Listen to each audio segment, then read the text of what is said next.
So my husband and I have been married. It'll be 18 years in August. Going really well. We're really happy. We have 4 kids. But it's brought up a couple of funny things. Our oldest will be 16 in February, so heaven help us. But she came home from a friend's house the other day and brought up something. She said, "Hey, Mom and Dad, like, I feel like you haven't prepared us for the real world." So, like, alarms start going off. And we asked her to elaborate on it, and she said, "Well, you guys are kind of like Disney parents because you don't cuss and you don't argue, and you're constantly saying things like, 'We love you and we support you and we're really uplifting.'" I know. So I totally didn't see this coming because she said when she went to her friend's house, the parents were bickering and cussing and were really coming down on her buddies. And she's never seen that before. So she said that, when it comes time for her to get married and have relationships, we haven't demonstrated constructive conflict resolution. Like, those are my words, obviously not my 16-year-old's words, but she's like, "You guys never fight. Like, I don't know what that's going to look like when I get married." So then my husband and I have kind of been reeling with it. We don't know how to do that productively and not, have the earth move from under our kids' feet because they've never seen that before. But I also feel like we haven't prepared them well enough to go to battle on their own for when they're an adult. So you're so awesome. You're so awesome. I'd high five you if you were sitting right here. So here's meta number 1. Okay. Your 16-year-old doesn't get a vote. Okay. The fact that your child can get through high school without their parents ever screaming and cursing at them is a huge win. We thought so until this came up. No. Okay. Here's what she's communicating to you. She found herself in an external situation that scared her, and she did not think of it like this. It's like, let's say she was a 16-year-old boy on a football field and just turned the corner wrong and some linebacker knocked his head off. Mm-hmm. If he came home and said, "Hey, you guys never hit me that hard. I was totally unprepared to get hit that hard." Right? That would make no sense. Yeah. And so psychologically, it's very similar.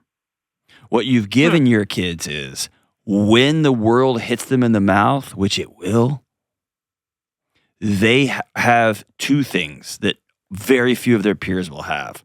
Number 1, a sturdy, to quote Dr. Becky Kennedy, a sturdy set of parents that they can be anchored into so that when the world shoves them off a cliff, they don't fall to their death. They may bang up against the side of the cliff, but they're still anchored in. The second thing they have that is becoming an increasing luxury in this world, one of the highest privileges known to man, and that is an escape hatch. I can always go home. I'm welcome there. And here's the thing. It's really cool to look at like I'm making these names up. I don't know about their childhoods, but the Elon Musks and the Bill Gates and like these like Steve Jobs, like they had tough times growing up and they made it. That's true. That's fair. But what that doesn't take into account the millions and millions and millions and millions and millions of people who grew up with really tough times that are in nightmarish situations with addiction or struggling with where to find homes or joblessness. Brought that up. Okay. Like, our kids haven't faced adversity because we've been there for them. But what I tell the kids all the time, what I tell our oldest daughter, because she's really great about breaking down and like analyzing situations. I'm like, listen, I can't control the world. I can control home. That's right. And if something happens out there, you can come back here because you have firm footing. But I can't protect you forever. That's right. And so where you have to be careful is not to try to take home everywhere, just like to school. You're not allowed to hear mean things, and you're not allowed, like, it's good that she sees that's how other people interact, because then she's going to get to decide, I'm not going to marry somebody like that curses at me. So when I have friends that tell me that they have gotten divorced, or friends' parents that say, "Oh, we made it look so easy," I think that's one of my biggest fears, because my husband and I did overcome a lot, but it was way before the kids showed up. You know? Absolutely. So, they don't see that banter. Well, and I think those conversations when your kid reaches 14, 15, and 16, that's important. That's not a bad thing. I took a 12-hour road trip one way, 12-hour road trip back with just my son over the holidays. It was amazing. But he's in high school now. I told him some stories about me he didn't know. And that trip started with us kind of at odds after a long semester of him just starting high school. My wife says it's like an old bull and like a young, like she goes, man, this first semester was so annoying. You two just like bumping into each other all the time. But it started with like, my dad's kind of stupid. It ended, man, like pretty rad. Same team. Because it's like, hey, you're old enough to hear some of these stories. Here's why I do this because of this. Like, oh my goodness, Dad, I didn't know. I'm like, yeah, there's a lot you don't know, right? But every 14, 15, 16-year-old, they think they know everything. And that's cool. Mm-hmm. Where I do think there could be some powerful moments is in two shape-shifting things. Number one, we're going to show you behind the curtain some. You're 16 now. Every week or every month, you're going to do the budget with us. You're going to see how much we make. Mm-hmm. And you're going to get to see how we allocate it and how expensive things are. And so we're not just going to throw you to the wolves so that you have to scratch and claw and figure it out for yourself, because we know 18-year-olds do a terrible job of figuring things out on their own. Sometimes they do, but most of the time they don't. What we are going to show you is it sucks out there. And here's how we do it. And we're going to let you figure out how to get your oil changed. And we're going to let you figure out this, and we're not going to drive you anymore. You got to go get your license if she's one of those kids that doesn't like their license. And you're going to slowly start paying for stuff. So we're going to increase the weight on the bar. She's 16, 17, 18. That's important. But it's important when you're in the weight room in high school that they don't let you work out in there without coaches in there. Yeah. Right? So relationally, how do you think that would, I mean, I guess as she starts dating, we haven't crossed that yet, but as they start getting older with relationships, working through that also that way, like, well, no, this is part two. This is where you have an outsized responsibility. I want you, if at all possible, every week, every other week, I want you to begin to take the 16-year-old daughter of yours to breakfast before school, if at all possible. Tell your husband you got morning duty here. If at all possible. It may not be possible. Yeah. It may be y'all got to go to dinner. But here's what we're doing. We're setting up a context for when the conversation comes. Can I be super crass? Is that okay? No, please. I want her, the first time some guy tries to undo her bra, to come to you. Yeah. I want her to have that. We've established, I mean, we have the dinners together and open dialogue. And honestly, we're doing the questions for humans, and she loves that. Awesome.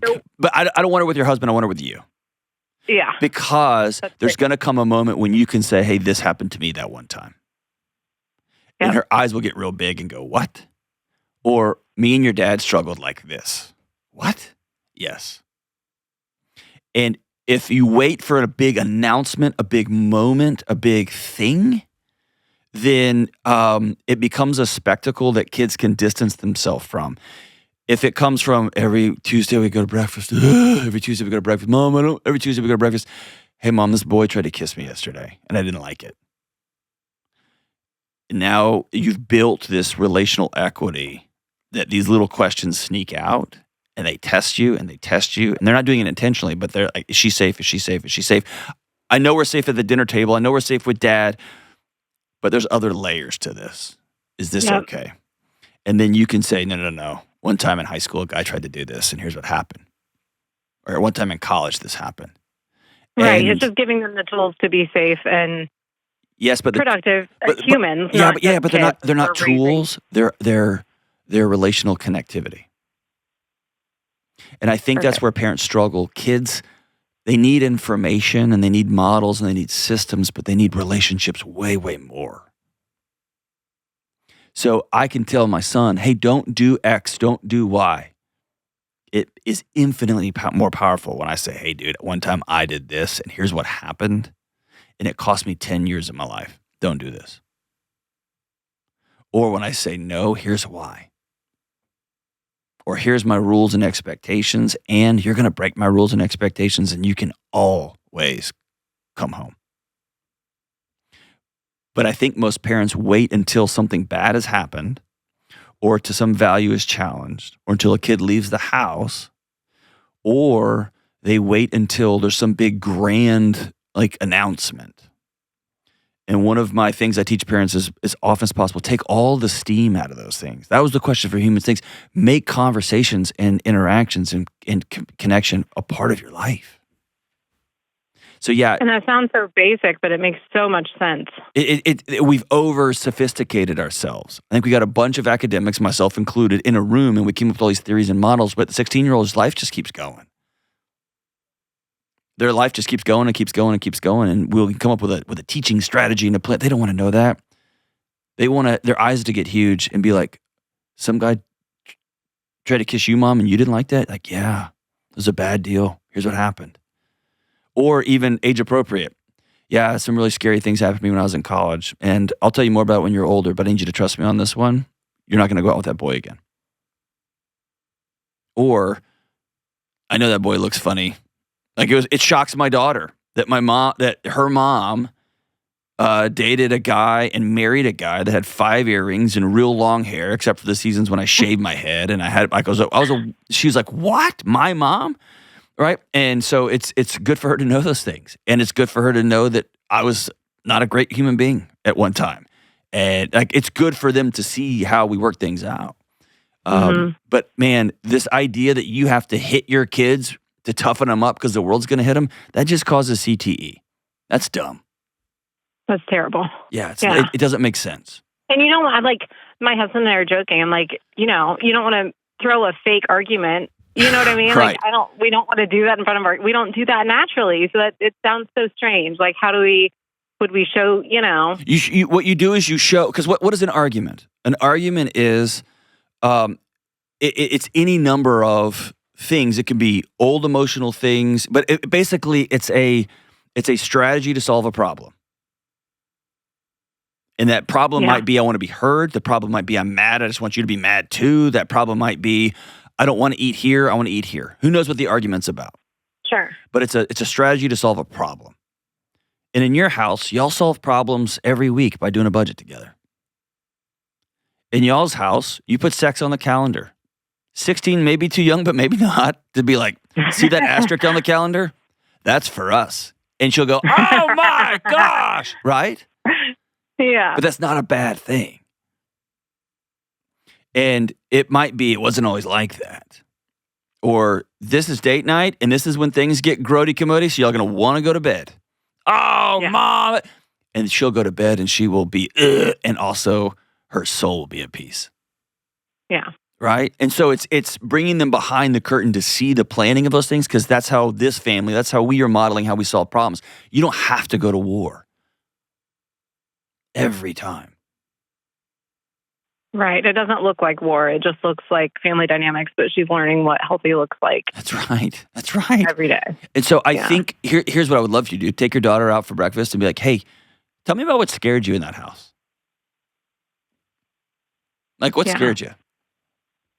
And then she can tell you some things, and maybe a story will pop into your head about you and your husband when y'all first got married, or when y'all were dating, or when he cheated on you with an old girlfriend when y'all were first dating, and you've never told anybody that, and you'd be like, that's another show, John. There's always. No, I'm totally kidding. We've come a very long way. We're very happy. No. But there's always things, right? But But I think when a kid, what your 16-year-old is telling you is, Mommy, I was really scared. Yeah. And I think you and your husband need to high five each other, because she got really scared and they came to you. And it came in the form of a complaint. It came in the form of a 16-year-old often doesn't have the verbal acumen to say, I went to a house that they were fighting. I'm so grateful that you two have chosen to handle your situations as an adult. They don't know how to do that. They just come home and they have to blame Mom and Dad. Y'all didn't prepare me for X, Y, and Z. I know. I was not ready for that.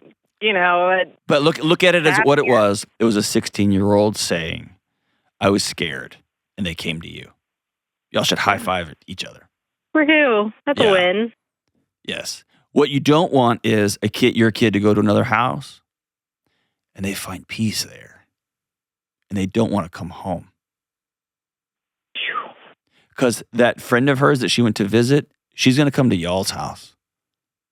Yeah. You're not going to laugh. You're going to be goofy. And hopefully your husband's poking fun at everybody and you're poking fun back. And you're playing questions for humans and you're laughing. And her nervous system will tick down about 15 heartbeats a minute.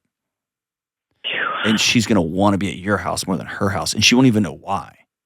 And she'll probably make fun of y'all. Your parents are so lame. They don't let you do anything. But, right? Yep. That's what I don't want. So for whatever it's worth, you're doing a good job. Well, thank you. I appreciate it. I think most days we can breathe at night knowing, our kids would rather be home than most places. So that's a little parenting win when they're teens that they like to be home. They, enjoy time with friends, but we're a safe place for them. And that's what my job was, and we've done it.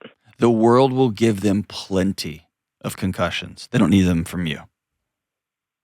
You know this. And I've got a young daughter, so it breaks my heart to say this. The world will tell my daughter all kinds of awful things about her. Yours too. Yep. Right? She doesn't need that from me to toughen her up. What she needs is to know, no matter who says what or how or when, if I have to, if I need to, that guy will come running for me. Absolutely. That's it. Right? And then she can go do crazy, amazing things. So good job on you guys. I hope so. Thank you so much. You're amazing. Appreciate you. Thanks for the call. And yeah, I'm going to leave it at that. You're my hero today, Joey. You and your husband. I don't want to wait. God, I love Dawson's Creek.